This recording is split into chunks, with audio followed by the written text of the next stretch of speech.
வணக்கம் ஜிஎஸ்ஃபாம், எல்லாரும் எப்படி இருக்கீங்க? அனதர் ஒரு எனக்கு தெரிஞ்சு இந்த வீடியோ கொஞ்சம் இன்ஃபர்மேட்டிவாக இருக்கும் அப்படின்றத நம்புறேங்க. இன்னைக்கு என்ன வீடியோ அப்படின்னு கேட்டிங்கன்னா, நிறைய பேர் கேட்டுட்டு இருந்ததுங்க. நம்ம சப்ஸ்கிரைபர் பர்சனலாக ராம்னு சொல்லிட்டு ஒருத்தர் பெங்களூர்ல இருந்துங்க. அவர் எனக்கு தெரிஞ்சு நிறைய டைம் கேட்டுட்டே இருந்தார் இந்த வீடியோ போட வேண்டும் அப்படின்னு. என்னென்னு நீங்கள் டைட்டில் தம்ப்நெயிலே பார்த்துருப்பீங்க. அதாவது ஒரு ஆட்டோமேட்டிக் கார் வாங்க நினைக்கிறீங்க அப்படின்னா அதில் என்னெல்லாம் மெயின்டெனன்ஸ் இருக்கும், எந்தெந்த விஷயங்கள்லாம் செய்யணும், எந்தெந்த விஷயங்கள்லாம் செய்யக்கூடாது, ஆட்டோமேட்டிக் காரில் மைலேஜ் ஜாஸ்தி கிடைக்குமா அப்படின்ற ஒரு கேள்வியும் இருக்குது. பார்த்தீங்கன்னா மோஸ்ட் ஆஃப் த பிராண்ட்ஸில் வந்து பார்த்தீங்கன்னா மேனுவலை காட்டிலும் ஆட்டோமேட்டிக்கில் அதிக மைலேஜ் கிளைம் பண்ணியிருப்பாங்க. அப்போ ஆட்டோமேட்டிக் கார்ஸ் உண்மையிலுமே அதிக மைலேஜ் கொடுக்குதா என்ன? வாங்க எல்லாத்தையுமே இந்த வீடியோவில் தெரிஞ்சுக்கலாம். ஃபர்ஸ்ட்டு வீடியோக்குள்ள ஃபர்தராக போகிறதுக்கு முன்னாடி இன்னைக்கு நம்ம கிட்ட வந்து ஒரு டார்க் கன்வெர்ட்டர் ஆட்டோமேட்டிக் டிரான்ஸ்மிஷன் கொண்ட ஒரு 1 லிட்டர் டர்போ பெட்ரோலுங்க, அதான் நம்ம கிட்ட இருக்கு. இதில் things to do, things not to do, அதாவது என்னென்ன விஷயங்கள் நீங்க ஒரு ஆட்டோமேட்டிக் கார் வச்சிருந்தீங்கன்னா செய்யணும், எந்தெந்த விஷயங்கள் செய்யக்கூடாது அப்படின்றத பத்தி பார்த்துடலாம். ஒரு 12 பாயிண்ட்ஸ் இருக்குங்க, கீ பாயிண்ட்ஸ். அதை ஃபர்ஸ்ட் நோட் டவுன் பண்ணிட்டு அதுக்கப்புறம் வந்து டிரைவிங்குள்ள போகி அதுல என்னென்ன விஷயங்கள்லாம் நம்ம கான்சன்ட்ரேட் பண்ணா பெட்டரான மைலேஜ் எக்ஸ்ட்ராக்ட் பண்ண முடியும் அப்படின்றத தெரிஞ்சுக்கலாம். இந்த வீடியோ உங்களுக்கு யூஸ்ஃபுல்லா இருக்குன்னு நம்புறேங்க. நம்ம ஜிஎஸ் ஆட்டோமோட்டிவ் சேனலை சப்ஸ்கிரைப் பண்ணி சப்போர்ட் பண்ணுங்க. அது எங்களுக்கு ஒரு மாசிவான மோட்டிவேஷன் கொடுக்கும். வாங்க வீடியோக்குள்ள போலாம்.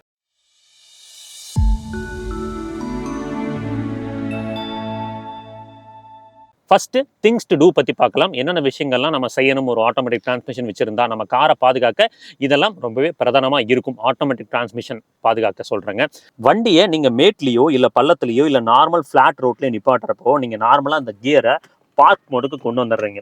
ஸோ பார்க் மோட்ல கொண்டு வந்ததுக்கு அப்புறம் இங்கே ஹேண்ட் பிரேக்னு ஒரு விஷயம் இருக்கும், அதை கண்டிப்பாக புல் பண்ணணும்.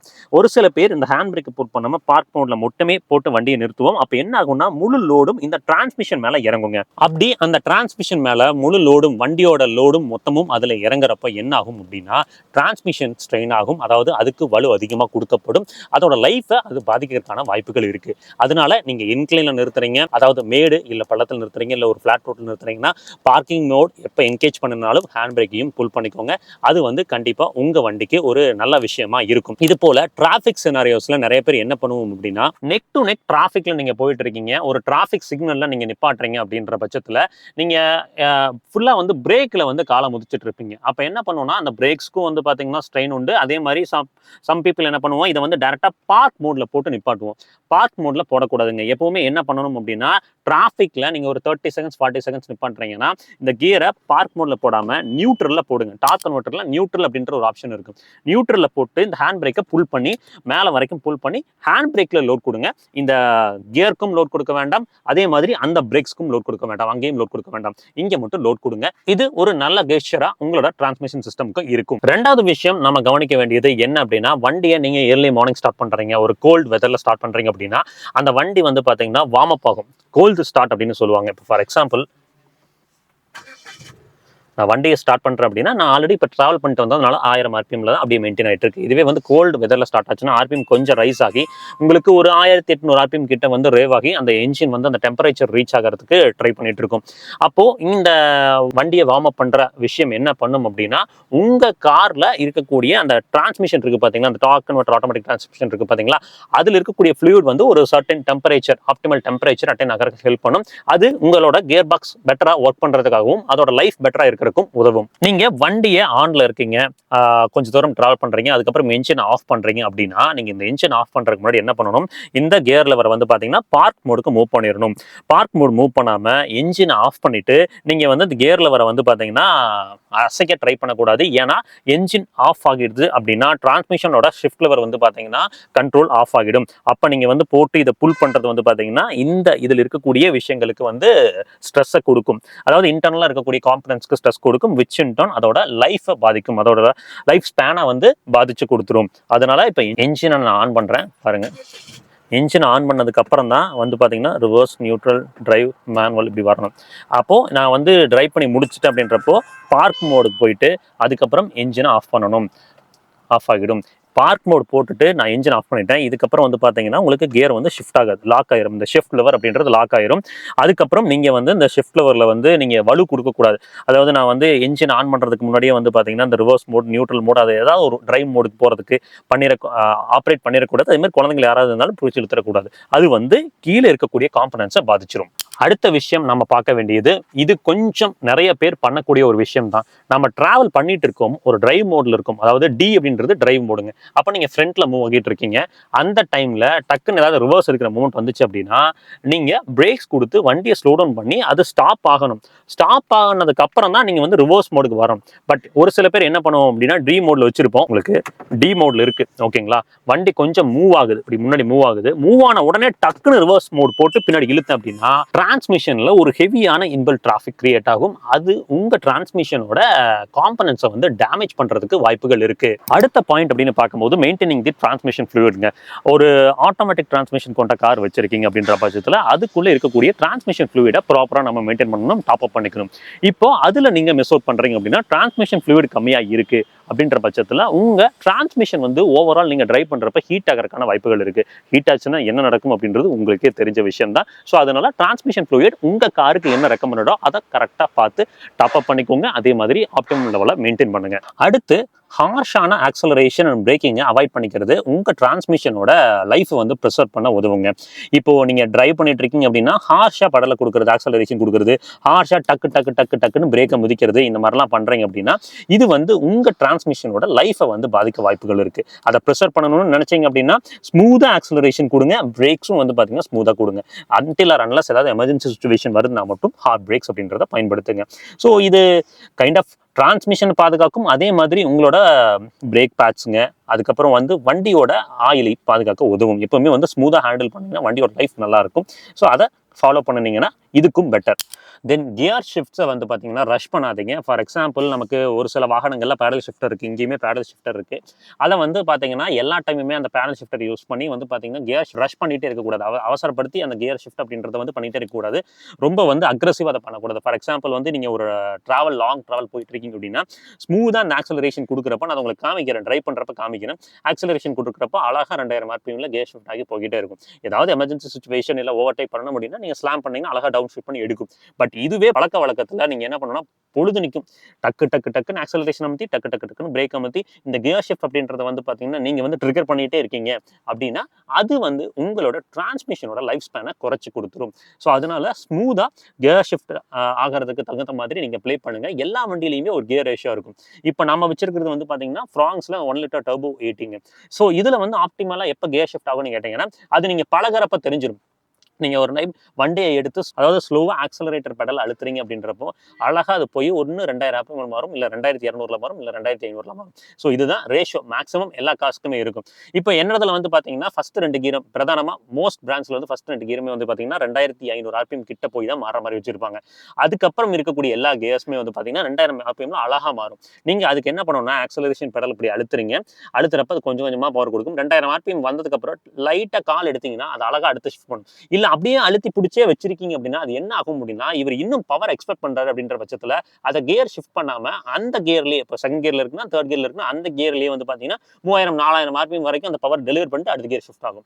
ஸோ இது ஒரு பேட்டர்னுங்க. இதை புரிதல் எடுத்துக்கொள்ள நம்ம வந்து வண்டியை கொஞ்சம் அண்டர்ஸ்டாண்ட் பண்ணிக்கணும். அதை நான் டிரைவ்ல எப்படி புரிஞ்சுக்கிறது அப்படின்றது தெளிவாக காமிக்கிறேன். வண்டியில நீங்க டிராவல் பண்ணிட்டு இருக்கிறப்ப ஒரு 100 கிலோமீட்டர்ஸ்ல போயிட்டு இருக்கீங்க, அப்படியே ஸ்லோ டவுன் பண்ணி ஏதாவது ஒரு பக்கம் நீங்க ஒரு டீ கடையில் நிறுத்துறீங்க, ஏதாவது ஒரு ஸ்டாப் உங்களுக்கு வருது அப்படின்ற பட்சத்துல நீங்க இண்டிகேட்டர் போட்டு லெஃப்ட் ஆர் ரைட் நீங்க நிப்பாட்ட வர்றப்போ வண்டி வந்து கம்ப்ளீட் ஹால்ட் ஆகாம, அதாவது வண்டி வந்து கம்ப்ளீட் ஹால்ட் ஆகி அந்த ஜீரோக்கு வரதுக்கு முன்னாடி டப்புன்னு இந்த கியர் லெவரை கொண்டு போய் பார்க்கிங் மோட்ல அழுத்தாதீங்க.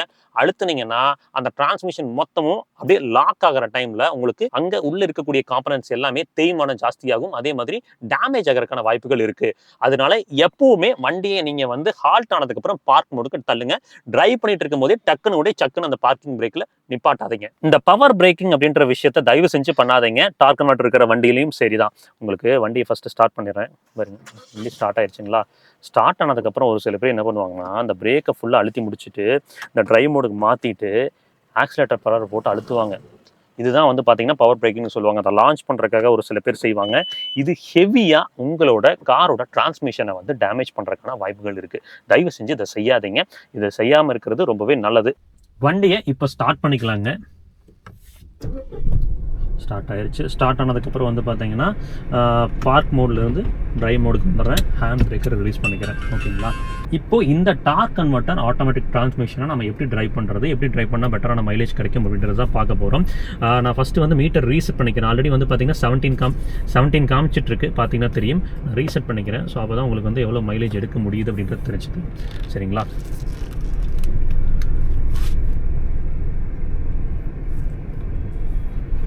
இப்போ வரோம் பார்த்தீங்களா, வந்து இப்போ ஹால்ட் ஆயிடுறேன். ஹால்ட் ஆனதுக்கப்புறம் தான் நான் ரிவர்ஸுக்கு போகணும். ட்ரைவ் பண்ண நான் வந்து அந்த ரிவர்ஸ் மோட் அப்படின்றதுக்கும் போகக்கூடாதுங்க. அப்படி போனீங்க அப்படின்னா டிரான்ஸ்மிஷனில் வந்து பார்த்தீங்கன்னா ஸ்ட்ரெயின் அதிகம் விழுகும். ஓகேங்களா? இப்போ ஹால்ட் ஆகிட்டோம். ஹால்ட் ஆனதுக்கப்புறம் திருப்பி ட்ரைவ் மோட் போட்டு அதுக்கப்புறம் எடுக்கணும். இப்போ நம்ம என்ன பண்ணுவோம்னா, சிட்டியில் கொஞ்சம் தூரம் போவோம், அதுக்கப்புறம் ஹைவேஸில் கொஞ்சம் தூரம் போவோம். இந்த சிட்டி ஸ்பேஸ் அண்ட் ஹைவே ஸ்பேஸில் மாற்றி எப்படி ட்ரைவ் பண்ணுறது அப்படின்றது தெரிஞ்சுக்கலாம். நான் கையை எதுக்கு எடுக்கிறேன் அப்படின்னா, அந்த கேமராவில் மறைக்கக்கூடாது அப்படின்றதுக்காக எடுக்கிறேங்க. முடிஞ்ச வரைக்கும் வந்து எப்போ ட்ராவல் பண்ணிங்கனாலும் இப்படி ஹோல்ட் பண்ணி ட்ராவல் பண்ணுங்கள் ஸ்டீரிங் வீலை. ஓகேங்களா? நான் ஏன்னா அப்படி கையை இப்படி கொண்டு போகும்போது இந்த கேமராவில் மறைக்கும், உங்களுக்கு ஆர்பிஎம் தெரியாது, அதுக்காக தான் நான் அப்படி பண்ணுறேன். பாருங்கள், நார்மலாக ஒரு ஸ்லோ ஸ்பீடில் ட்ராவல் பண்ணுறப்போ 2வது கியர் போகிறேன், நான் கால் எடுக்கிறேன், அடுத்த கியர் ஷிஃப்ட் ஆகுது பார்த்தீங்களா, அந்த ஆர்பிஎம் டவுன் ஆகுது, உங்களுக்கு தெரியும்னு நினைக்கிறேன். இந்த பர்டிகுலர் வெஹிக்கிளில் வந்து பார்த்தீங்கன்னா D1, D2, D3, D4, D5 காமிக்காது. அது மேனுவல் போனோம்னா மட்டும்தான் அது 1, 2, 3 காமிக்கும். நார்மல் டைமில் ஆர்பிஎம் டவுன் ஷிஃப்ட் ஆகிறத வச்சு தான் நம்ம கியர் வந்து எப்படி வந்து அப் ஷிஃப்ட் ஆகுது, டவுன் ஷிஃப்ட் ஆகுதுன்னு தெரிஞ்சுக்க முடியும். ஓகேங்களா?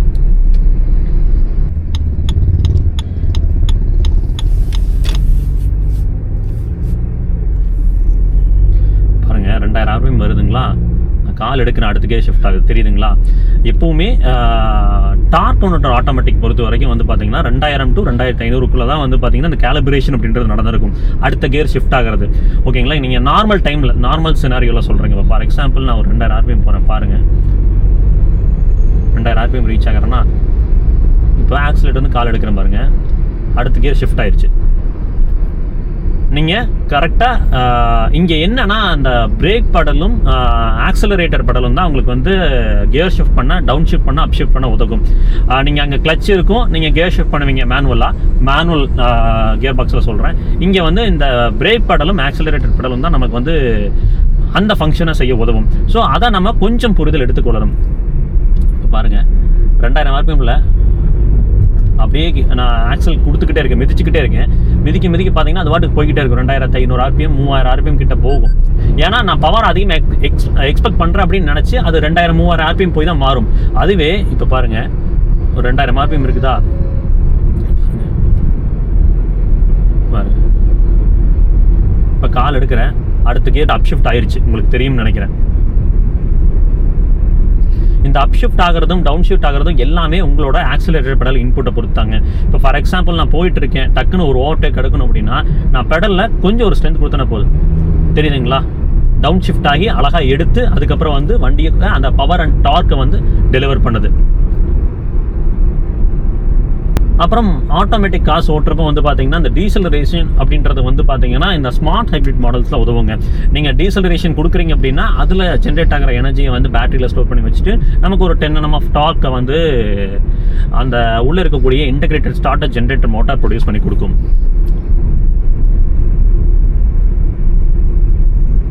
ஒரு நம்ம சிட்டி ஸ்கர்ட்ஸில் தான் ட்ராவல் பண்ணிட்டு இருக்கிறோம், கொஞ்சம் தூரம் போய் ஹைவேஸ் எடுப்போம். ஓகேங்களா?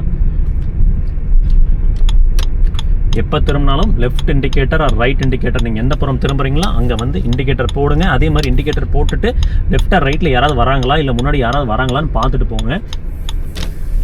ட்ரைவ் பண்ணுறப்போ ரொம்பவே கவனம் தேவை. உங்களுக்கு டர்போ பெட்ரோல் கூட இருக்கக்கூடிய டார்க் கன்வெர்ட்டர் தாங்க நான் எடுத்துகிட்டு வந்திருக்கேன். ஏன்னா மேக்ஸிமம் உங்களுக்கு டர்போ பெட்ரோல்ஸில் மைலேஜ் தராது அப்படின்ற ஒரு கான்செப்ட் இருக்கும்.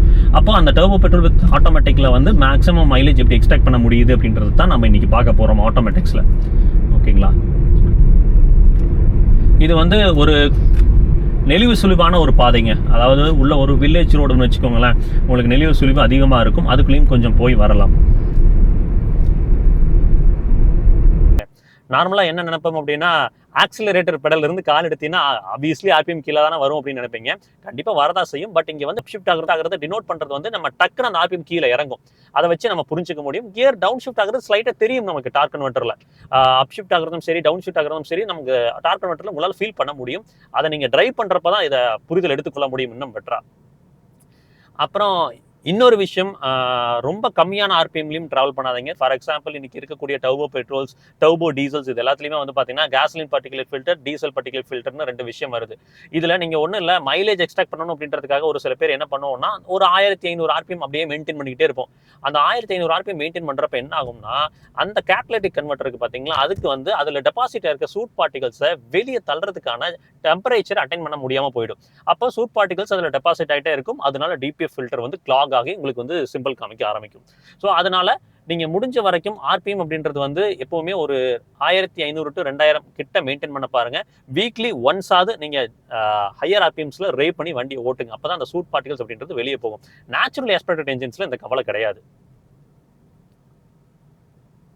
ஒன்றும் இல்லை, நம்ம சிட்டி டிராஃபிக்கு அங்கே இருந்தோம். அதுல இருந்து அப்படியே வந்து பார்த்தீங்கன்னா ஒரு நெளிவு சுழிவான ஒரு பாதை தான். இதில் நிறைய அந்த கியர் ஷிஃப்ட் அப்படின்றது நடந்துகிட்டே இருக்கும். அப்படி நடக்கிறப்பவே வந்து பார்த்தீங்கன்னா உங்களுக்கு அரௌண்ட் எம்ஐடியில் வந்து இப்போ 15.6 கிட்ட காமிச்சிக்கிட்டு இருக்குது. இதே ஹைவேஸ் போனோம்னா இன்னும் பெட்டரான ஒரு மைலேஜை நம்மளால எக்ஸ்பெக்ட் பண்ண முடியும். நீங்கள் பண்ண வேண்டிய விஷயம் அப்படின்னு பார்த்தீங்கன்னா ஆப்டிமலாக அந்த 2000 ஆர்பிஎம் வர்றப்போ ஆக்சல் பெடல்ல இருந்து கால் எடுக்கணும். அவ்வளோதான். எடுத்தீங்கன்னா அது அழகாக அப்ஷிஃப்ட் ஆகும். நீங்கள் பவர் வேணும் அப்படின்னா லைட் ஒரு டேப் தெரியுதுங்களா, அவ்வளோதான். அது அழகா அடுத்த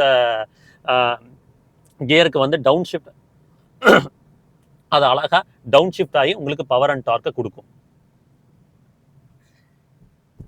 பாருங்க இப்போ வந்து டவுன் ஷிஃப்ட் ஆயிடுச்சு வந்துருச்சா. இப்போ அந்த ஃபர்ஸ்ட் 2 பாருங்க உங்களுக்கு 2000 ஆர்பிஎம் கிட்ட தான் போய் மாறும். தெரியுதுங்களா? ஃபர்ஸ்ட் 2 கியர் மட்டும் அப்படி வச்சிருப்பாங்க. 2500 ஆர்பிஎம் கிட்ட தான் போய் மாறுங்க. அதுக்கு அடுத்து இருக்க கியர்ஸா வந்து பாத்தீங்கன்னா 2000 ஆர்பிஎம் கிட்ட ஆப்டிமலா மாற மாதிரி வச்சிருப்பாங்க. இது வந்து ஃபார் எக்ஸாம்பிள் ஒரு டீசல் வண்டி எடுத்தீங்கன்னா இந்த ஆப்டிமல் சேஞ்ச் ஓவர் அப்படின்றது இந்த 2000 ஆர்பிஎம்ல இருந்து 2500 ஆர்பிஎம் வரைக்கும் தான் இருக்கும் மோஸ்ட்லி. டீசல் வண்டிஸ்ல என்னன்னா இந்த 3rd, 4th, 5th கியர் இருக்கு பாத்தீங்களா, இதுவுமே வந்து பாத்தீங்கன்னா ஒரு 2300, 2400 போய் தான் வந்து ஷிஃப்ட் ஆகிற மாதிரி வச்சிருப்பாங்க. ஒவ்வொரு என்ஜினோட கேலிபரேஷன், அந்த வண்டியோட கர்வ் இதெல்லாம் பொறுத்து தான் இந்த சினாரியோ அப்படின்றது ஃபிக்ஸ் செய்யப்படுது. இப்போ இது மேடுங்களா, மேடில் நான் கொடுக்குறேன் பாருங்க. ஆக்சல் இன்புட் கொடுத்த உடனே இது வந்து மேடு அப்படின்றத அது அனலைஸ் பண்ணிட்டு, அதாவது இன்னும் பவர் அண்ட் டார்க் தேவை அப்படின்றத அனலைஸ் பண்ணிட்டு அழகா அதை என்ன பண்ணுதுன்னா டவுன் ஷீட் பண்ணி அந்த பவர் டெலிவரியை கொடுக்குது. நீங்க நிறைய பேர் வந்து ஆட்டோமேட்டிக் வாங்குறப்ப என்ன நினைப்பீங்க, ஒரு மேட்ல போறப்ப இறக்கத்துல போறப்ப அது கரெக்டா இருக்குமா அப்படின்றத நினைப்பீங்க. மேட்ல தாராளமா நீங்க வந்து ஆட்டோமேட்டிக் காசு பயன்படுத்தலாம், அழகா அது அப்ஷிஃப்ட் ஆகும். நீங்க என்னன்னா அந்த டிரான்ஸ்மிஷனை கொஞ்சம் புரிதல் எடுத்துக்கொள்ளணும். அதுக்கு டைம் ஆகும். ஒரு 3 to 4 months டைம் எடுத்துக்கும். அந்த டிரான்ஸ்மிஷன் எப்படி ஷிஃப்ட் ஆகுது, என்ன ஆர்பிஎம் ஷிஃப்ட் ஆகுது, நாம் எப்படி பண்ணணும் அப்படின்றதெல்லாம் ஒரு 2 to 4 months அப்படின்றது கண்டிப்பா ஆகும். அதுக்கப்புறம் உங்களுக்கு ஒரு புரிதல் கிடைச்சிச்சுன்னா கண்டிப்பா டெஃபினட்டா நீங்க ஆட்டோமேட்டிக்லி வந்து பெட்டரான ஒரு மைலேஜ் எடுத்து டிராவல் பண்ண முடியும். இது ஒரு ஸ்பீட் பிரேக்கர் இங்க பாருங்க. இன்னொரு டைம் நான் பண்ணி காமிக்கிறேன். சரிங்களா, இங்க பாருங்க. 2500 ஆர்பிஎம் போகி தான் அடுத்த கியர் ஷிஃப்ட் ஆகும். இதுவும் பாருங்க, தெரியுதுங்களா? ஃபர்ஸ்ட் 2 கியர் 2500 ஆர்பிஎம், அதுக்கு அடுத்த கியர்ஸ்லாம் வந்து பார்த்தீங்கன்னா 2000 ஆர்பிஎம்ல வந்து ஷிஃப்ட் ஆகும்.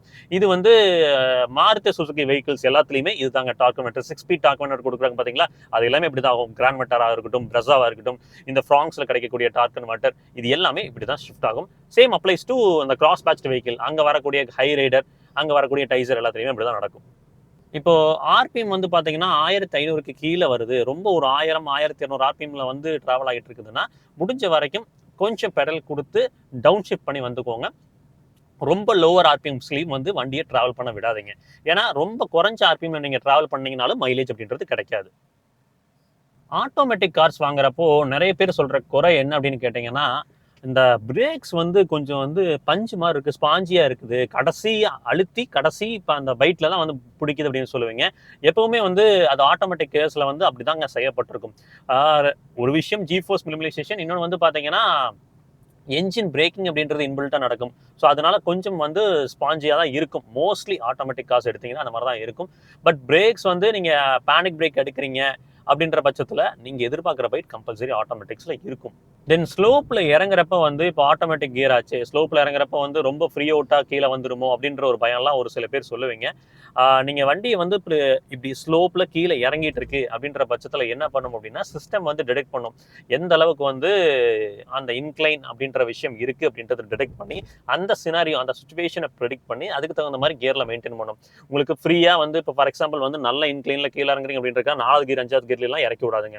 2nd 3rd கியரில் வந்து ஆப்டிமலாக வச்சு தான் இறக்கி விடும். நீங்கள் கீழே ஒரு ட்ரிப் போயிட்டு ஒரு ஊட்டியோ கொடைக்கானலோ போயிட்டு இறங்குறீங்க அப்படின்னா நீங்கள் அந்த இடத்துல வந்து இப்போ ஆட்டோமேட்டிக் காரன் எடுக்கிறேன் எனக்கு அந்த பயம் இருக்குது அப்படின்னா அந்த பயம் இருக்க தேவையில்லை. உங்களுக்கு அந்த பிரச்சனை எல்லாம் இங்கே இல்லைங்க. அழகாக அது வந்து கேலிபிரேட் செய்யப்பட்டிருக்கு. நீங்கள் தாராளமாக வந்து ஹில் ஸ்டேஷனுக்கு இந்த ஆட்டோமேட்டிக்ஸை பயன்படுத்தலாம். ஒரு சில வண்டியில் இந்த ஐடியல் ஸ்டார்ட் ஸ்டாப் சிஸ்டமும் கொடுத்துருக்காங்க. ஸ்மார்ட் ஹைப்ரிட் இருக்கிற வண்டியில் வந்து பார்த்தீங்கன்னா அது ஆப்வியஸ்லி மாருதியில் நீங்கள் கேள்விப்பட்டிருப்பீங்க. அவங்க வந்து ஒரு லித்தியம் அயன் பேட்டரி, ஒரு 12 வோல்ட் லித்தியம் அயன் பேட்டரி வந்து பார்த்தீங்கன்னா இந்த சீட்டு கடியில், கோபாசஞ்சர் சீட்டு கடியில் போட்டிருப்பாங்க.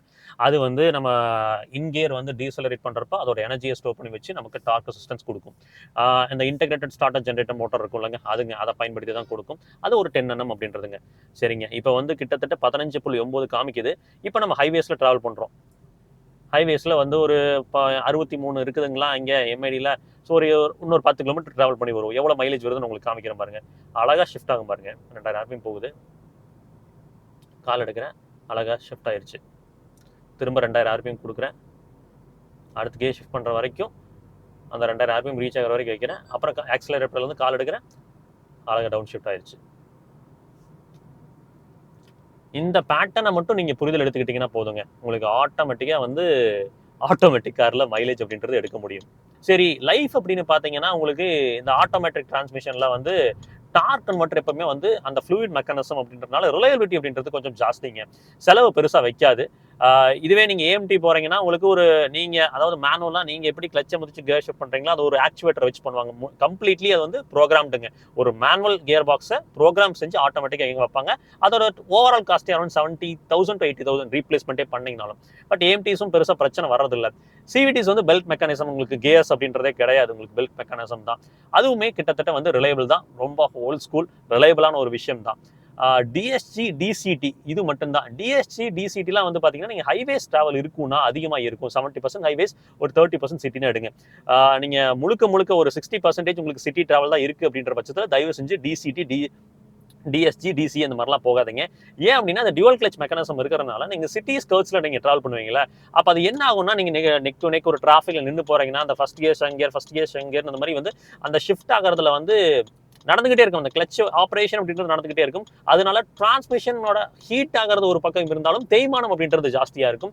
அப்புறம் உங்களுக்கு ஒரு 1.5 லட்சம் கிலோமீட்டருங்க தேய்மானத்தை பொறுத்து ஒரு 1.5 லட்சம் to 2 லட்சம் கிலோமீட்டர் ரீச் ஆகிறப்போ மேக்ஸிமம் ஒரு வலுவான ஒரு செலவை வச்சு விடும். அந்த செலவுங்கிறது வந்து பார்த்தீங்கன்னா கிட்டத்தட்ட அந்த கிலோமீட்டர் காசு வந்துடும், 1.5 லட்சம் கிட்ட வந்துடும் செலவு அப்படின்றது. ஸோ அதனால வந்து டிஎஸ்ஜி டிசிஏ டிசிடி எடுக்கிறீங்கன்னா ஹைவேஸ் அதிகமாக இருந்தால் மட்டும் பண்ணுங்க. இல்லை அப்படின்னா தயவு செஞ்சு சிட்டி டிராவல் அதிகமாக இருந்ததுன்னா அந்த டிரான்ஸ்மிஷன் போகாதீங்க. ஹைவேஸில் ட்ராவல் பண்ணுறப்ப முடிஞ்ச வரைக்கும் எங்கே லேன் சேஞ்ச் பண்ணுறீங்க அப்படின்னா லெஃப்ட் ஆர் ரைட் இண்டிகேட்டர் போட்டு பண்ணுங்கள். டக்குன்னு ஆகாதீங்க. சைட் மிரர்ஸை தயவு செஞ்சு ஓப்பன் பண்ணி வைங்க. பாதி வண்டியில் வந்து சைட் மிரர்ஸ் ஓப்பனில் இருக்கிறது இல்லை. தயவு செஞ்சு அதை பண்ணுங்கள். சைட் மிரர்ஸை க்ளோஸ் பண்ணிவிட்டு ட்ராவல் பண்ணாதீங்க. தென் ஆட்டோமேட்டிக் கியர் பாக்ஸை பொறுத்த வரைக்கும் டிரைவரோட இன்புட்ஸை அனலைஸ் பண்ணுங்க. ரெகுலராக வந்து நீங்கள் கொடுக்குற இன்புட்ஸை வந்து அனலைஸ் பண்ணிக்கிட்டே இருக்கும். டிசிஓ அண்ட் இசிஓ பொறுத்த வரைக்கும் தர்ஸ் லாட்ஸ் ஆஃப் அதுக்குள்ளே நிறைய ப்ரோக்ராம்ஸ் இருக்குங்க. இப்போ நீங்கள் இந்த டிரான்ஸ்மிஷன் கண்ட்ரோல் யூனிட் இருக்குது பார்த்தீங்களா, அது நீங்கள் ரெகுலராக ட்ராவல் பண்ணுற டிரைவரோட இன்புட்ஸை வந்து அனலைஸ் பண்ணி வச்சுக்கும். இப்போ நீங்கள் ரெகுலராகவே ஒரு லோ ஃபுட் ட்ராவல், அதாவது லோ ஃபுட் ட்ராவல் இந்த சென்ஸ் என்ன சொல்கிறேன்னா, நீங்கள் மச் டிமாண்ட் ஆஃப் பவரை எதிர்பார்க்காம பொறுமையாக போய் பொறுமையாக வந்துகிட்டு இருக்கீங்க. இப்படியே ஒரு 5000 கிலோமீட்டர் 6000 கிலோமீட்டர் ட்ராவல் பண்ணுறீங்கன்னா அந்த டார்க் கன்வெர்ட்டர் கியர் பாக்ஸ் அப்படின்றது அந்த டிசி அப்படின்றது அதை புரிஞ்சு வச்சுக்கும். ஸோ அப்படின்றப்ப அது வந்து அந்த லோ ஃபுட் கேலிபிரேஷன்ல மெயின்டைன் ஆகும்.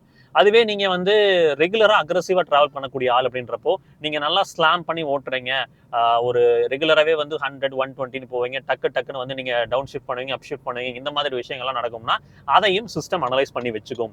நீங்கள் நிறைய பேர் ஆட்டோமேட்டிக் வச்சிருக்கிறவங்க அதை ஃபீல் பண்ணியிருப்பீங்க. நீங்கள் லோ ஃபுட்லேயே ட்ராவல் பண்ணிட்டீங்கன்னா அதுக்கப்புறம் வந்து அந்த லோ ஃபுட் கேலிபிரேஷனை மாற்றுறதுக்கு நீங்கள் கொஞ்சம் தூரம் வந்து ஹை ஸ்பீட்ஸில் டக்குன்னு அந்த கியர் பாக்ஸ் கியர் ஷிஃப்ட் ஆகிற மாதிரி நீங்கள் ஆக்சல் இன்புட் கொடுத்தீங்கன்னா மட்டும்தான் அது கொஞ்சம் ரீப்ரோக்ராம் ஆகி அக்ரெசிவ் கியர் சேஞ்சுக்குள்ளே போகும். இல்லைனா அது திரும்பவும் வந்து பார்த்தீங்கன்னா அந்த லோ ஃபுட் கியர் காலிபிரேஷன்லேயே இருக்கும். பொறுமையாக தான் அந்த கியர் ஷிஃப்ட் அப்படின்றது நடக்கும். ஸோ இந்த விஷயங்களும் இருக்குது. அப்புறம் மைலேஜ் அப்படின்றது வந்து பார்த்தீங்கன்னா அந்த க்ரூஸ் கண்ட்ரோல் அப்படின்றதும் நமக்கு மைலேஜ் அதிகமாக எக்ஸ்பெக்ட் பண்ணி கொடுக்கும். ஸ்டேபிளாக நீங்கள் போகிறப்ப ஃபார் எக்ஸாம்பிள் இப்போ வந்து நான் 80ல் போயிட்டு இருக்கேன்னு வச்சுக்கோங்க, க்ரூஸ் கொடுத்து பாருங்கள், க்ரூஸில் வந்து ஒரு 80ல் வச்சுருக்கேன் அப்படின்னா 85 வைப்போம். மைலேஜ் கொஞ்சம் பெட்டராக இருக்கும். அந்த ஸ்டேபிளான ஒரு ஆக்சலரேஷன் கிடைக்கிறப்ப மைலேஜ் கொஞ்சம் பெட்டராக இருக்கும். சரிங்க, இப்போ 75 கிட்டத்தட்ட 10 கிலோமீட்டர் ட்ராவல் பண்ணிட்டோம், 19.7 கிட்ட எம்ஏடியில் காமிக்குது. இப்போ ரியல் டைமில் இதோட ஒரு 2 கூட குறைச்சிக்கலாம். உங்களுக்கு 17.7 அப்படின்னு வச்சுக்கோங்க. ஒரு ஆட்டோமேட்டிக் கியர் பாக்ஸ் கொண்ட ஒரு டர்போ பெட்ரோல் இன்ஜின் உங்களுக்கு ஒரு 17 கிட்ட கொடுக்குறதே ஒரு நல்ல டீசெண்டான உங்களுக்கு ஒரு மைலேஜ் தானங்க. தென் ரியல் டைமில் மைலேஜ் இம்ப்ரூவ்மெண்ட் நடந்திருக்கா இல்லையா அப்படின்றத வந்து பார்த்தீங்கன்னா, இந்த எம்ஐடி கிளஸ்டரில் இப்போ 19.4 காமிக்குதுங்க. பட் கீழே பாருங்க, அந்த ரேஞ்ச் அப்படின்றது எக்ஸ்டெண்ட் ஆயிருக்கு. நீங்கள் வண்டி எடுக்கும் போது இருந்ததுக்கும் இப்போ நீங்கள் இவ்வளோ தூரம் ட்ராவல் பண்ணி வந்ததுக்கும் ரேஞ்ச் எக்ஸ்டெண்ட் ஆயிருக்கு, குறையல. ஸோ இந்த ரேஞ்ச் எக்ஸ்டெண்ட் ஆச்சு அப்படின்னாலே நமக்கு வந்து பார்த்தீங்கன்னா ஒரு பெட்டரான மைலேஜை நம்ம கெயின் பண்ணிட்டு இருக்கோம் அப்படின்றது தான் அர்த்தம். நீங்கள் இன்னும் போனோம்னா எனக்கு தெரிஞ்சு இன்னும் கொஞ்சம் தூரம் போனோம்னா 20 வரைக்கும்லாம் கொண்டு வர முடியுங்க ப்ராக்டிக்கலாக. பட் எப்படி இருந்தீங்கனாலும் ஒரு ஆட்டோமேட்டிக் காரில் நீங்கள் இதில் 20 காமிக்குது, இன்னும் 2 கிலோமீட்டர் மைனஸ் பண்ணிங்கன்னா கூட ஒரு 17, 18 அப்படின்றது வந்து எடுக்க முடியுது. அதுக்கு நீங்கள் அந்த கியரோட கேலிபிரேஷனை புரிஞ்சுக்கணும். 2000 ஆர்பிஎம் போகிறப்ப அழகாக ஆக்சில் படலேருந்து கால் எடுத்தீங்கன்னா அது ஷிஃப்ட் ஆகும். டவுன் ஷிஃப்ட் பண்ணுறதுக்கும் வந்து பார்த்தீங்கன்னா நீங்கள் வந்து ஸ்லைட்டான ஒரு இன்புட் கொடுத்தீங்கன்னா, ஆக்சுவலில் டக்குன்னு ஒரு இன்புட் கொடுத்தீங்கன்னா அது டவுன் ஷிஃப்ட் ஆகி எடுக்கவும் செய்யும். ஸோ இதெல்லாம் கொஞ்சம் புரிதல் இருந்ததுனாவே நீங்கள் இந்த ஆட்டோமேட்டிக் கார் அப்படின்றதுல வந்து பெட்டரான மைலேஜ் எடுக்க முடியும். ஸோ ஃபைனலாக ஒரு டார்க் கன்வெர்ட்டர் ஆட்டோமேட்டிக் டிரான்ஸ்மிஷனை வந்து எப்படி பயன்படுத்தணும், அதில் டூஸ் என்ன, டோன்ட்ஸ் என்ன, இதெல்லாம் பண்ணலாம், இதெல்லாம் பண்ணக்கூடாது, எப்படி டிரைவ் பண்ணால் மைலேஜ் மேக்ஸிமம் எக்ஸ்ட்ராக்ட் பண்ண முடியும் அப்படின்ற விஷயங்கள் எல்லாமே உங்ககிட்ட போய் சேர்ந்துருக்கும்னு நம்புறேங்க. இந்த வீடியோவில் எனக்கு தெரிஞ்ச விஷயங்களை சொல்லியிருக்கேன். உங்களுக்கு வீடியோ பிடிச்சிருந்துச்சுன்னா சப்ஸ்கிரைப் பண்ணுங்கள், பிடிக்கல அப்படின்னா எந்த விஷயம் பிடிக்கல அப்படின்றத கமெண்ட்டில் மென்ஷன் பண்ணுங்கள். அடுத்த வீடியோவில் அதை திருத்திக்கிட்டு பெட்டராக கொண்டு வர ட்ரை பண்ணுறோம். எப்பவுமே சொல்கிறது தான், ரோட்டில் போய் வரப்போ உங்களை நம்பி எப்படி குடும்பம் இருக்கும், அதே மாதிரி ரோட்டில் போய் வர சக மனிதர்களை நம்பி நேசிக்கிற ஒரு குடும்பம் இருக்குது. அதை சதச்சிட வேணாம். பத்திரமா போய் பத்திரமா வாங்க. எல்லாருமே சந்தோஷப்பட்டுப்போம், சிறப்பாக இருப்போம். Tata, take care, by.